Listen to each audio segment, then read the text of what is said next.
Hola, ¿cómo están todos? Mi nombre es Luisa Fernanda Iber Bernal.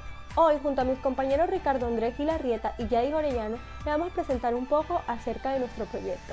Arquitectura del Poder, edificaciones patrimoniales del Centro Histórico de Barranquilla que representaban el poder en la década de los 20. Todo se centra en la hermosa ciudad del Caribe colombiano llamada Barranquilla, específicamente en la calle del Comercio que se ubica en la calle 32 entre carrera 38 y 44, en donde encontraremos edificios como la antigua aduana 1919, Intendencia Fluvial 1926, edificios de almacenes Mogollón 1925, Banco Duan 1922, edificio Failas 1928, y finalmente, el antiguo edificio Palma, 1928. Teniendo el conocimiento del contexto en el que se está basando nuestro proyecto, podemos inferir de que la arquitectura siempre ha estado ligada al poder como instrumento de dominación ideológica. Y esto lo podemos ver en países que han utilizado monumentos, edificaciones y planeamientos urbanísticos como Brasil, Alemania y Estados Unidos para demostrar este poder. Esto también lo podemos ver en las edificaciones del Centro Histórico de Barranquilla en la década de los años 20. Edificaciones como lo son el Banco Duan, el edificio de la antigua aduana, Intendencia Fluvial, entre otros.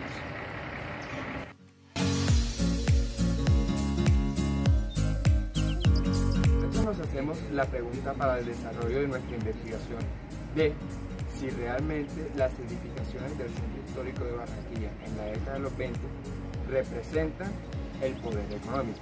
Y la manera para resolver esta duda es la siguiente.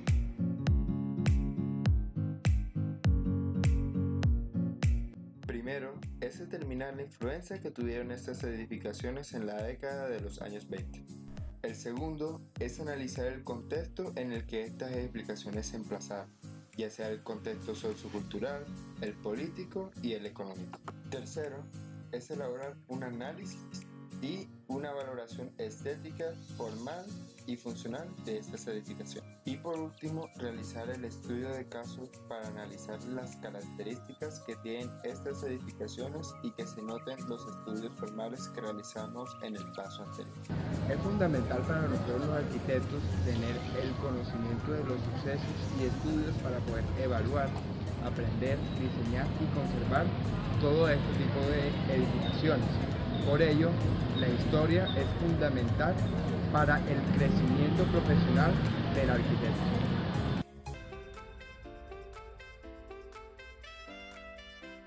Para empezar, aclaremos que el comercio en Barranquilla se dio cuando esta aún era habitada por una tribu indígena alrededor del siglo XVI.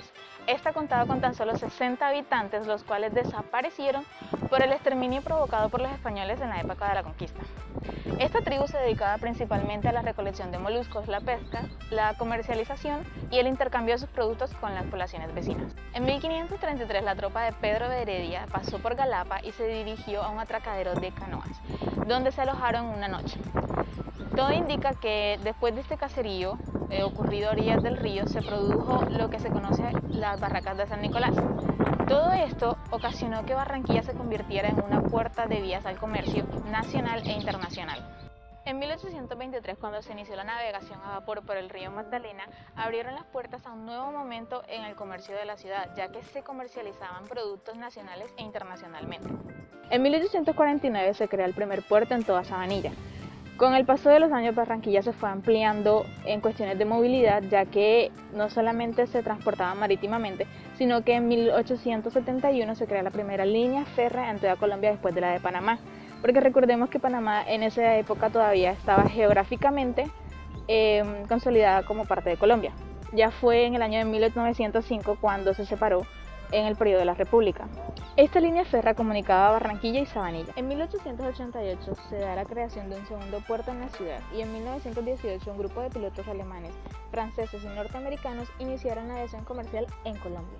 Además de esto, Barranquilla también se desarrolló en cuestiones de educación, puesto que se creó el primer colegio creado por cada mesa. También se vio influenciada por otros momentos que no solamente contribuyeron en el comercio de la ciudad, sino también en cuestiones social y culturales, puesto que se crea el primer club de fútbol de Barranquilla llamado el Barranquilla Fútbol Club, y también que se da la llegada del cine a todo el país. y también la creación de telégrafos y compañías telefónicas.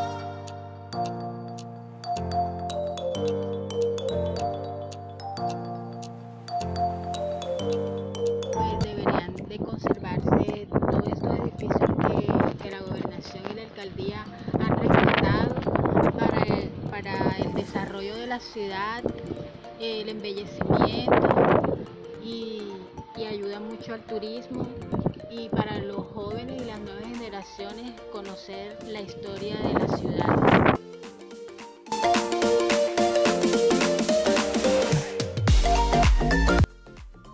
Esos edificios representaban la importancia que tenía Barranquilla como la puerta de oro de Colombia.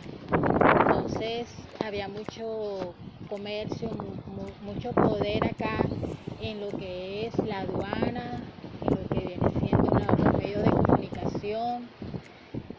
Todo eso era importante y esos sitios sacaban la cara de la ciudad.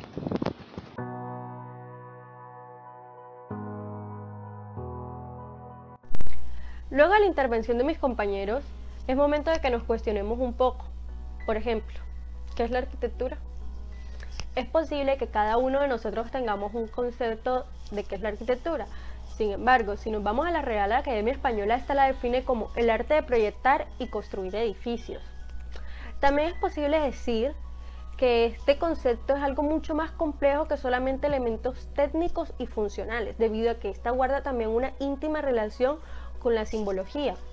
Y mientras algunos consideran que la arquitectura es un arte, otros defienden la responsabilidad social como su mayor atributo. No obstante, hay unanimidad de que la arquitectura expresa. La manera en que la arquitectura se expresa es a través de las formas, y esta es la apariencia sensible de las cosas que surgen por las manos del artista creador, el arquitecto. Ahora, si nos ponemos un poco filosóficos, Aristóteles en la teoría de la sustancia nos dice que la materia, Heil, y la forma, Morphy, se unen y reconocen que son la causa o razón de ser por la cual algo existe, es decir, la sustancia. Si nos ponemos a indagar, ¿cuál es la materia por la que está hecho una edificación determinada? Podemos decir que el ladrillo. Pero los ladrillos, a su vez, que son la materia de la edificación, son una sustancia, es decir, un compuesto entre materia y forma, y así indefinidamente. Ese compuesto de materia y forma es insoluble. Tan lejos como se lleve la investigación, será más complicado de dar con la materia prima de la que está hecha las cosas. De acuerdo a esto, lo que se quiere expresar adquiere una forma, y su propósito se cumple en cuanto se mira y en su interior que le integra. Es decir, no solamente tenemos que ver su composición, sino también las leyes que la estructuran. Para Rudolf Arnheim, filósofo y psicólogo alemán, las formas contienen un importante significado psicológico para quienes la contemplan y se pueden determinar de la siguiente manera. La línea horizontal comunica estabilidad. La vertical es símbolo de infinitud y de ascensión. Una voluta ascendente es alegre, mientras que por el contrario, si es descendente, comunica tristeza. La línea recta significa decisión, fuerza y estabilidad, mientras que la curva indica dinamismo y flexibilidad. La forma cúbica representa la integridad. El círculo comunica equilibrio y dominio, mientras que la esfera y la semiesfera, por ejemplo, una cúpula, representan la perfección. Eso también lo podemos ver evidenciado en las edificaciones del centro histórico de Barranquilla, como el Banco Dugam, el edificio Failas y el edificio de Almacenes Mogollón. La concepción de estas formas arquitectónicas caídas en manos aviesas también muestran poder, y asimismo es la base para que varios arquitectos manifiesten que la arquitectura está siempre relacionada con el poder, y está relacionada con grandes intereses, ya sean financieros o políticos. Bernard Chiumi, en New York Times 2008. Finalmente, podemos decir que la arquitectura como el arte se expresan a través de formas con un alto simbolismo en la cotidianidad. Por ende, también esto conlleva una gran responsabilidad social, la cual a su vez le da poder.